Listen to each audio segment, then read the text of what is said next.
जय हिंद दोस्तों। आज एक बार फिर सब लोग का बहुत बहुत स्वागत है हमारे YouTube चैनल में और मैं हूं कुमार वीरेंद्र।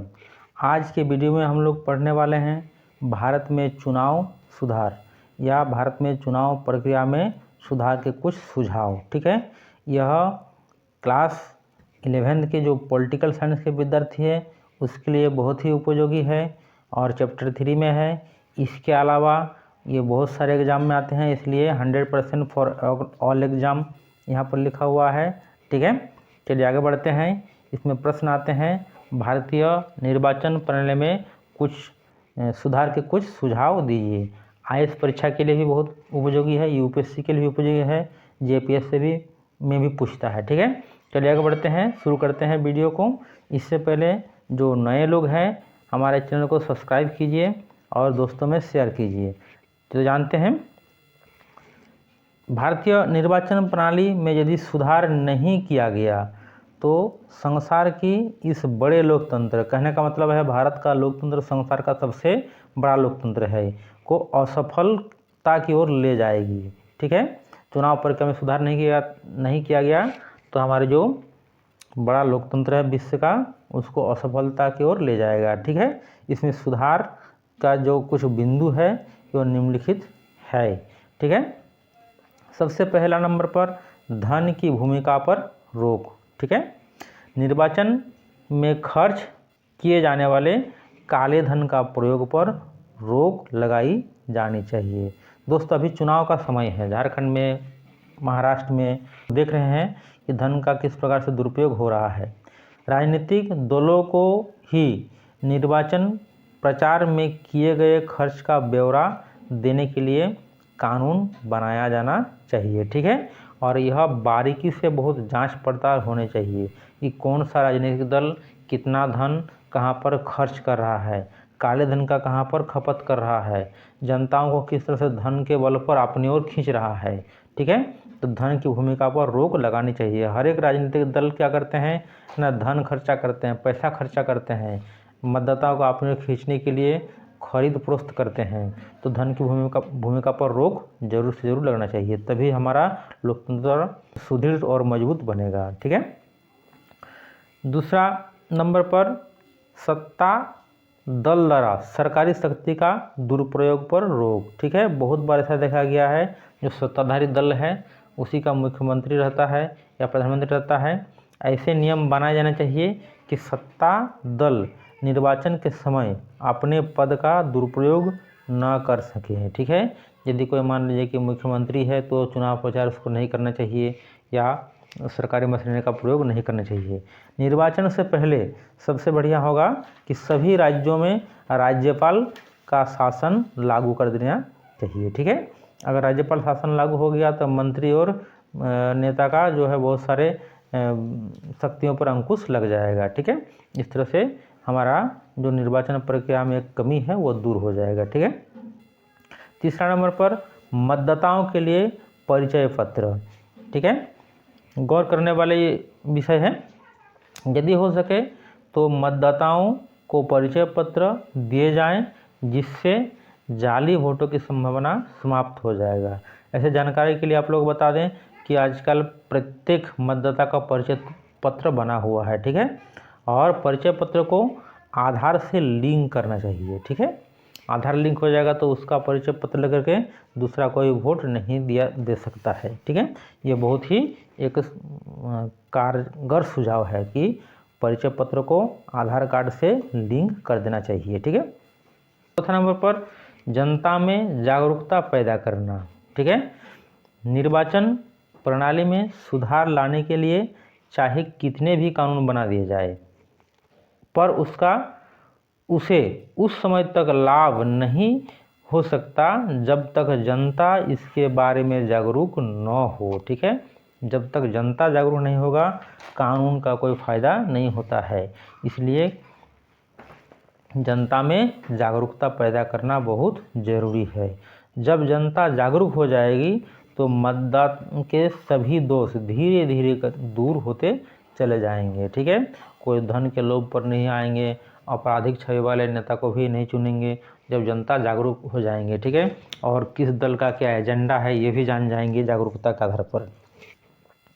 5वां नंबर पर उम्मीदवारों द्वारा आपराधिक जीवन का ब्यौरा देना, ठीक है। फिर से एक बार दोहराते हैं, उम्मीदवारों द्वारा आपराधिक जीवन का ब्यौरा देना। सर्वोच्च न्यायालय के आदेश के अनुसार, ठीक है, सर्वोच्च न्यायालय में एक बार रिट याचिका हुआ था, उसमें फैसला दिया, उसके आदेश के अनुसार प्रत्येक उम्मीदवार को अपने नामांकन पत्र के साथ अपनी आपराधिक गतिविधियों तथा न्यायालय द्वारा उसकी दिए गए दंड आदि का ब्यौरा देना आवश्यक है, ठीक है, जिसे चुनाव आयोग मतदाताओं की सूचना हेतु प्रकाशित कर सके या कर सकता है, ठीक है। ऐसा करने से क्या होगा, प्रत्येक मतदाताओं को उसके उम्मीदवार का आपराधिक जीवन के बारे में जानकारी मिल जाएगा, ठीक है, ताकि मतदाताओं को उसके संबंध में पूरी जानकारी हो सके और उसी को ध्यान में रखकर वो अपना मत का प्रयोग करें, ठीक है ना, कि हम जिस नेता को चुन रहे हैं उसके विरुद्ध कितना आपराधिक मामले हैं, उसके विरुद्ध कितना ऐसे मामले हैं जिससे उसको दंड मिल सकता है, उसी के आधार पर अपने मत का वह प्रयोग करेंगे, ठीक है। 6ठा नंबर महिलाओं की प्रतिनिधित्व, ठीक है, यह बहुत ही महत्वपूर्ण है। जैसे कि आप लोग जानते हैं महिलाएं कुल जनसंख्या का लगभग आधा है, ठीक है, आधा पुरुष आधा महिला होते हैं। उस प्रकार से जो मतदाता होंगे वो भी आधा होंगे, परंतु महिला सांसदों की संख्या 10% लगभग है। संसद में कितना है, 10%। आबादी है आधा, वोटर है आधा, ठीक है, और सांसद कितने हैं, 10%। जबकि चुनाव में महिलाओं के लिए 1/3, ठीक है, यानी कहने का मतलब है 33%, ठीक है ना। तो 33%, 1/3 हो गया। आरक्षण की व्यवस्था है, जब पंचायत चुनाव या नगर निगम का चुनाव होता है तो चुनाव आयोग क्या करते हैं, 33% महिलाओं का आरक्षण कर देते हैं, परंतु लोकसभा और विधानसभा में यह 33% गायब हो जाता है, ठीक है ना। तो 1/3 आरक्षण की व्यवस्था है। लोकतंत्र को सफल और व्यवहारिक बनाने के लिए महिलाओं को कम से कम, ठीक है, 33% आरक्षण सुनिश्चित करना चाहिए। यह ऑब्जेक्टिव क्वेश्चन बहुत बार आए हैं, बहुत सारे एग्जामों में, रेलवे में, बैंकिंग में, ठीक है, कि महिलाओं का भागीदारी का आरक्षण कितना है, तो याद रखिएगा 33%, ठीक है। 7वां नंबर पर है सांप्रदायिकता के आधार पर निर्वाचन प्रचार पर रोक, ठीक है। अभी चुनाव प्रचार बहुत जोर शोर से चल रहा है। वैसे तो कानून की दृष्टि से कोई भी उम्मीदवार सांप्रदायिकता के आधार पर मत नहीं मांग सकता है, ठीक है, परंतु व्यवहारिक रूप से ऐसा सब करते हैं। क्या करते हैं, सांप्रदायिकता के आधार पर वोट मांगते हैं, ठीक है। तो ऐसे करने वाले उम्मीदवारों को तुरंत अयोग्य घोषित कर दिया जाना चाहिए। अगर कोई उम्मीदवार सांप्रदायिकता के आधार पर मत मांगता है तो कानून होना चाहिए, उसको अयोग्य घोषित कर देना चाहिए, ठीक है। 8वां नंबर पर मतदाता सूचियों को पहले से तैयार किया जाना, यह बहुत ही रोचक तथ्य है। जब चुनाव आते हैं उसके कुछ दिन पहले से, 2 महीना 3 महीना पहले से मतदाता सूची तैयार किया जाता है, ठीक है, सुधार किया जाता है, परंतु ऐसा नहीं होना चाहिए। मतदाता सूचियों को निर्वाचन से बहुत पहले तैयार किया जाना चाहिए ताकि गलतियां जो होंगी उसको दूर किया जा सके। इसका व्यापक प्रचार प्रसार किया जाना चाहिए ताकि लोग अपने नाम सूची में रख लें, ठीक है, देख लें कि हमारा नाम मतदाता सूची में है या नहीं है। और मतदान सूची का नाम रजिस्टर कराने का तरीका भी सरल होना चाहिए, ठीक है ना। यानी अगर कोई नया मतदाता अपना मतदाता सूची में नाम रजिस्टर करना चाहते हैं वो आसान होना चाहिए, तभी जाकर के निर्वाचन में जो कमियां हैं वो दूर होगा, ठीक है। और अगला नंबर यानी 9 नंबर पे चुनाव में राज्य द्वारा वित्तीय सहायता।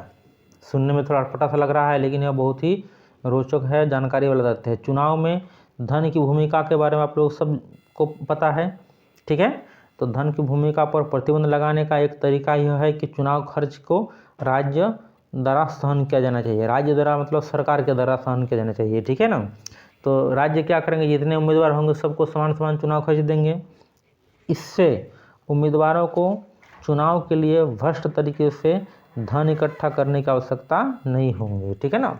तो इस तरह से क्या होंगे, धन की जो दुरुपयोग है वो बंद हो जाएगा, है ना। इस तरह का जो व्यवस्था है कई देशों में है, जैसे जर्मनी में है, जापान में, फ्रांस में, इजराइल में, कनाडा आदि देशों में ऐसी व्यवस्था होता है कि चुनाव में राज्य वित्तीय सहायता प्राप्त करेंगे, ठीक है। राजनीतिक दल जो है धन का दुरुपयोग करके खर्चा नहीं करेंगे, काले धन का प्रयोग नहीं करेंगे, ठीक है ना। तो इस तरह से हम लोग देख रहे हैं कि हमारे जो चुनाव प्रक्रिया में दोष है उसको इस तरह से दूर किया जा सकता है। तो इससे पहले हम चुनाव प्रक्रिया में दोष का वीडियो बना के भेजे हैं, उसको आप लोग देखिएगा और नए विद्यार्थी सब्सक्राइब कीजिए ताकि सारा का सारा वीडियो आप तक पहुंच जाए। अगला मुलाकात अब अगले वीडियो में होगा, तब तक आप लोग स्वस्थ रहिए, मस्त रहिए और पढ़ाई जारी रखिए। जय हिंद।